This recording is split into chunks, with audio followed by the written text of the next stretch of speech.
Niveau de l'Équateur, où on a assisté à une guerre entre l'exécutif provincial ainsi que l'Assemblée provinciale de cette province. Nous allons analyser cette thématique avec M. Nelson Joseph Bayoko Lokundu, qui est acteur politique et aussi un des notables de cette province. Bienvenue, M. Joseph. Merci, monsieur Jean-David Kilolo. Merci à tous les téléspectateurs de Télé 50. Voilà, surtout ceux qui vous suivent à partir de l'Équateur. À partir de l'Équateur. Qu'est-ce qui se passe au niveau de l'Équateur? Parce que l'Équateur, il y a toujours de l'instabilité. Tantôt on accuse Bobo Boloko Bolumbu, tantôt c'est le président de l'Assemblée provinciale. On ne comprend plus rien. Merci, monsieur David. Il y a un ça ne va pas, comme vous venez de le dire, dans la province de l'Équateur. Et ce n'est pas une crise qui date d'aujourd'hui. C'est une crise qui date de 9 ans. 9 ans. C'est depuis 9 ans. Je rappelle ici que le gouverneur qui gère la province de l'Équateur aujourd'hui est dans son 3e mandat. Permettez-moi, 3e mandat. Le gouverneur. Le gouverneur de l'Équateur. Il est au-delà du délai constitutionnel. Il a été élu gouverneur en 2018, investi par le président Joseph Kabila. Là, il était gouverneur ou bien commissaire? Non, il n'était pas commissaire. C'est M. Mwamba qui était nommé commissaire spécial dans la province de l'Équateur. Après M. Mwamba, nous avons connu le gouverneur Bolamba. Et après, c'est Tony Bolamba. C'est Bobo qui a été élu gouverneur de la province de l'Équateur, je crois, entre 2017 et 2018. Il a été investi par le président Kabila. En 2018, il a été réélu gouverneur quand on a organisé les élections générales. Oui. Et puis investi en 2019 par le président Félix Antoine Tshisekedi. Et en 2024, il a été encore réélu gouverneur pour un 3e mandat. Et moi qui vous parle... Le 3e mandat et la CENI, les institutions n'ont rien dit. J'avais apporté ces débats au niveau des cours et tribunaux. Moi-même, j'avais candidaté pour l'élection de gouverneur dans la province de l'Équateur. En tant que candidat, j'avais contesté sa candidature. Je suis allé au niveau de la CENI dénoncer. La CENI m'a dit non, il faut faire recours aux cours et tribunaux. Je suis allé à la cour d'appel de l'Équateur. J'ai amené les dossiers là-bas, j'ai démontré, j'ai amené les 2 ordonnances, l'ordonnance de l'ancien président Joseph Kabila et l'ordonnance du président Félix Tshisekedi. J'ai démontré. Au niveau de la cour d'appel, on n'a pas voulu nous répondre. J'ai amené les dossiers au niveau du Conseil d'État ici, au niveau de la capitale. J'ai démontré, et c'était un risque pour nous, parce que c'est la Constitution qui était bradée dans la province de l'Équateur. Comme M. Bobo avait quitté le PPRD pour devenir plus que Tshisekedi, parce qu'aujourd'hui, il est délit de pêche, entre guillemets, il aurait été soutenu par son nouveau parti politique qui est l'IDPS, et notre requête n'a pas eu de réponse. Nous sommes allés aux élections de gouverneur. Il a été encore réélu. Là, je ne vais pas entrer dans les pratiques parce que c'était du monnayage, parce qu'on avait marchandé les voix. Et c'est lui qui avait beaucoup d'argent. À l'époque, il avait proposé au moins 50 000 $ par chaque député provincial. Il était élu encore gouverneur pour un 3e mandat. Je me suis dit, comme j'avais tenté pour contester sa candidature, lui stopper à partir de la candidature, je peux aller maintenant au contentieux des résultats, pour démontrer à la Cour d'appel et puis la Cour constitutionnelle que ce monsieur est bénéficiaire de 2 mandats constitutionnels. Il ne peut pas aller au-delà de 2 mandats. Je suis venu au niveau de la Cour constitutionnelle avec une requête en constitutionnalité de son élection. Parce qu'avoir plus de 2 mandats, c'est contre la Constitution de la République. Et jusqu'à aujourd'hui, notre requête... Aucune suite. Et M. Bobo a été encore investi pour la 3e fois par une 2e ordonnance du président Tshisekedi comme gouverneur de l'Équateur. C'est pourquoi moi j'ai dit au président qu'il a été induit en erreur en octroyant à M. Bobo un 3e mandat. C'est pourquoi même les cadres de concertation de la société civile de l'Équateur, qui est présidé aujourd'hui par M. Fabien Mungunza, étaient réunis pour interpeller les chefs de l'État, lui rappeler qu'il avait commis une grosse erreur en investissant M. Bobo pour un 3e mandat. Et aujourd'hui, la société civile appelle le président de la République et ses services de revenir à la raison pour retirer cette ordonnance afin de respecter la Constitution de la République. Ça, c'était juste une parenthèse. Je reviens parce que je voulais vous démontrer démontrer que c'est depuis 9 ans qu'il est là. 9 ans. 9 ans qu'il est là, il est bénéficiaire de 3 mandats. Depuis qu'il est à la tête de notre province, il y a de l'instabilité. Il n'y a que de l'instabilité. Ce n'est pas le premier président de l'Assemblée provinciale de l'Équateur que M. Bobo a connu. M. Bobo a connu le président Kouloubé Lofandé, il a connu le président Bouka, je crois, vous avez dit, à recevoir les gens ici dans vos plateaux pour parler de la crise politique à l'Équateur. C'était en 2020 et 2022. Oui. Je m'en souviens, vous avez reçu beaucoup de gens ici. Et aujourd'hui, il a connu le président Delcimat. Je rappelle ici que depuis qu'il est à la tête de la province et de l'Équateur, M. Bobo Boloko a cassé 4 fois les bureaux de l'Assemblée provinciale de l'Équateur.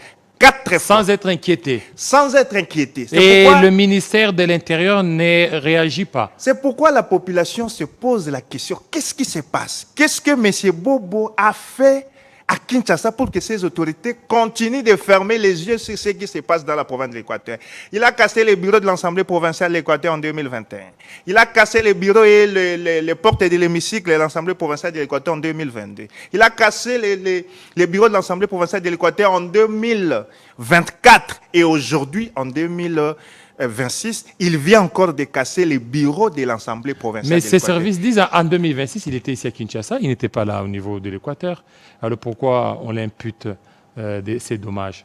Non, mais c'est Bobo était en Bandaka, dans la province de l'Équateur. Bien sûr qu'ils étaient tous au niveau de Kwilu pour la conférence des gouverneurs. Là où ils étaient partis tenir des discours fallacieux devant le président de la République. Ils sont rentrés en Bandaka. C'est là où le problème a commencé. C'est ici que je vais profiter pour étaler les problèmes. Tout est commencé du réquisitoire. Les réquisitoires du procureur Mvonde. Le procureur général près la cour de cassation. Mais M. Bobo ne distingue que dans les abus dans la province de l'Équateur. Il est dans la spoliation, il est dans l'extorsion, il est dans les détournements, il est dans beaucoup de choses. Aujourd'hui, l'État congolais ne dispose pas les biens mobiliers dans la province, dans la province de l'Équateur. C'est pourquoi nous avions d'ailleurs interpellé le ministre d'État, ministre de la Justice, Guillaume Nguefa, de voir ce qui se passe dans la province de l'Équateur, parce que je l'ai suivi à travers vos antennes parler des phénomènes folio, et que ces phénomènes ne doivent pas, les traques des gens qui sont dans ces phénomènes ne doivent pas se limiter qu'au niveau de Kinshasa. Il faut étendre au niveau des provinces pour remettre l'État congolais dans ses droits. Et M. Bobo ne distingue que dans ses antivalaires. Et vous avez suivi, vous avez lu les rapports de l'IGF. À l'époque d'ailleurs d'Alinguet a dit, après avoir mené des enquêtes, l'Équateur est la seule province qui ne sait plus qualifier les détournements. Mais son rapport est resté dans les tiroirs, dans les oubliettes. Et qu'est-ce qui s'est passé? M. Bobo a ravi une Jeep d'autrui. Une Jeep d'autrui. Une Jeep d'autrui dans la province. Là, ce ne sont pas des fausses accusations. Lui, il a beaucoup d'argent. De l'Équateur. Il a beaucoup d'argent. C'est ça, les gens se posent la question. Il a beaucoup d'argent, il ne peut pas faire ça. Et c'est là où j'ai entendu certains députés nationaux dire que comment on peut interpeller notre gouverneur pour seulement un problème de Jeep. Donc, c'est une manière de cautionner l'extorsion. Quand on est gouverneur, on a droit... Pourquoi il aurait extorqué la Jeep d'autrui? C'est à la justice de nous dire. C'est pourquoi, quand la personne est allée se plaindre parce que le gouverneur est justiciable au niveau de la Cour de cassation, la personne, nous sommes en démocratie, nous sommes dans un état de droit. Si quelqu'un vient avec tous les pouvoirs qu'il y a au niveau de la province et vous ravivez votre bien, vous ne pouvez pas faire face à un gouverneur parce que Bobo règne plus qu'un empereur dans la province de l'Équateur. C'est pourquoi ces citoyens, ces pauvres citoyens, ont fait recours au parquet général près la Cour de cassation. Il a amené les dossiers là-bas. Après avoir mené des enquêtes, après avoir décelé les insignes sérieux de culpabilité, le procureur général près la Cour de cassation a envoyé un réquisitoire. Parce que le gouverneur a un privilège de juridiction et des immunités. Avant toute poursuite, on doit d'abord demander l'autorisation auprès de l'Assemblée provinciale. Le procureur a envoyé les réquisitoires en Bandaka. C'est là où le problème a commencé. Comme le gouverneur sait qu'il a beaucoup d'habits et qu'il ne peut pas faire face à la justice, une fois devant la justice, d'autres dossiers peuvent surgir, le gouverneur a fait tout Je vous informe d'ailleurs que l'un des députés provinciaux qui a été corrompu a amené les dossiers, un deuxième dossier au niveau de la Cour constitutionnelle avec les pièces à conviction. 20 billets de $100, $2000 que le gouverneur Bobo avait corrompu aux députés pour faire une pétition contre le président de l'Assemblée provinciale. Maintenant, et vous avez toutes ces preuves-là. Mais les dossiers, c'est au niveau de la justice. Nous avons toutes les preuves. C'est là que M. Bobo ne voulait pas que la question soit traitée au niveau de l'Assemblée provinciale de l'Équateur. Il a commencé par s'opposer. Le président de l'Assemblée a dit non. Nous sommes les pouvoirs législatifs. Ça, c'est le pouvoir judiciaire. On ne peut pas s'opposer. Le fait d'avoir les immunités ne veut pas dire qu'on doit rester impuni. Non, nous, on doit collaborer avec la justice. On doit amener la question au niveau de l'hémicycle, au niveau de la plénière, et on va voter. Si on vote contre, tant mieux. Mais si on vote pour, vous allez répondre devant la justice. Comme vous dites que c'est un petit dossier qui concerne seulement la JIP, c'est question d'aller éclairer la justice, montrer au progrès que non, voilà, je n'ai pas estorqué, c'était ça, c'était ça. Ce n'est pas à nous, les députés provinciaux, de vous protéger, sinon nous allons nous exposer devant la justice. Parce que les députés provinciaux sont également justiciables, comme tout Congolais. Et le gouverneur des provinces était mécontent. Il a utilisé les billets verts pour influencer l'élection de ces réquisitoires. À l'hémicycle, le vendredi, j'oublie encore la date, le président de l'Assemblée provinciale a demandé la lecture des rapports de commission qui a été ad hoc, qui a été mise en place pour analyser la question. Et le gouverneur avait répondu aux questions de la commission et tout. Il a voulu faire passer les réquisitoires de vote. Il a fait appel même aux urnes. Il y a un député qui a fait une motion incidentielle pour dire que non, on ne pouvait pas voter à bulletin secret. Il faut faire un vote à main levée. Mais le président de l'Assemblée provinciale a dit non. L'article 73 de notre règlement stipule que les votes qui concernent les personnes physiques doivent se faire en secret, pas à main levée. Or, c'était une indication, les souhaits du gouverneur pour contrôler si tel qui avait pris l'argent, tel autre a voté pour ou contre. Et ça fait débat. Un groupe de députés provinciaux ont soutenu les votes à bulletin secret. Un autre groupe de députés provinciaux a soutenu les votes à main levée. Devant cette évidence, le président de l'Assemblée provinciale de l'Équateur a agi par la sagesse en disant que non, comme les députés sont partagés, moi je prends mon pouvoir, j'impose mon pouvoir de président de l'Assemblée provinciale pour suspendre la plénière et saisir la Cour constitutionnelle par une requête en interprétation de l'article 73 de notre règlement, qui est d'ailleurs déclaré conforme à la Constitution. Et le gouverneur ne voulait pas ça. Il a appelé les députés provinciaux, un groupe de députés provinciaux qu'il contrôlait chez lui. Il dit non, mais moi je pensais que j'allais me débarrasser de cette affaire aujourd'hui. Comme le président de l'Assemblée provinciale a amené ça au niveau de la Cour constitutionnelle, c'est une manière de m'exposer, moi, qui est recherché par la justice.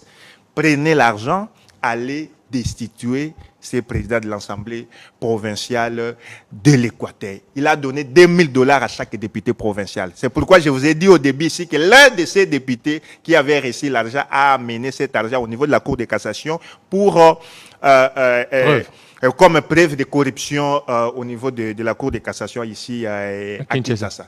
Et ces députés sont allés lire une pétition destituant le président de l'Assemblée provinciale. Et cette destitution a intervenu quand? Cette destitution, parce que quand M. Bobo faisait ces démarches et qu'il y avait vraiment un désordre au niveau de l'Équateur, il y avait vraiment une crise persistante entre l'Assemblée provinciale et l'exécutif provincial. C'est pourquoi le vice-premier ministre, ministre de l'Intérieur, Jacquemaine Chabani, avait pris un message officiel, un télégramme, pour rappeler les gouverneurs et les présidents de l'Assemblée provinciale ici à Kinshasa pour des consultations. Ils sont là. À Kinshasa. Ils sont à Kinshasa maintenant. Oui. Delcy Mata était le premier à venir. Bobo est resté à Mbandaka parce que, comme vous le savez, les styles, c'est très bien connu. Toute affaire cessante, première occasion, prendre le vol, Kinshasa, consultation, full stop. Donc, quand on parle de toute affaire cessante, on ne doit pas rester là-bas en train de prendre des décisions, en train de nommer encore des ministres, en train de révoquer les shows de secteur. Il a fait pendant ces temps-là. Et puis il a profité quand Delcy est venu répondre à l'invitation du VPM de l'intérieur à Kinshasa. Lui est resté là-bas pour casser les bureaux de l'Assemblée provinciale de l'Équateur et installer son propre bureau pour demander à ses députés de voter illégalement contre les réquisitoires du procureur général près la Cour de cassation avant de suivre Delcy ici à Kinshasa. C'est pourquoi nous nous posons la question. Parce que j'ai appris d'ailleurs que Bobo dit, j'ai parlé avec Jacques Men, il est de l'IDPS comme moi, il m'a dit que je dois rentrer à l'Équateur, je n'ai pas de problème, ainsi de suite. Et on se pose la question, Bobo va rentrer dans quelle province? Avec dans quel climat? Parce qu'aujourd'hui, c'est une psychose généralisée dans la province de l'Équateur. Les gens ne savent quoi faire. Les bureaux de l'Assemblée provinciale sont cassés, les députés ont psychose, il y a des institutions parallèles qui sont installées là-bas.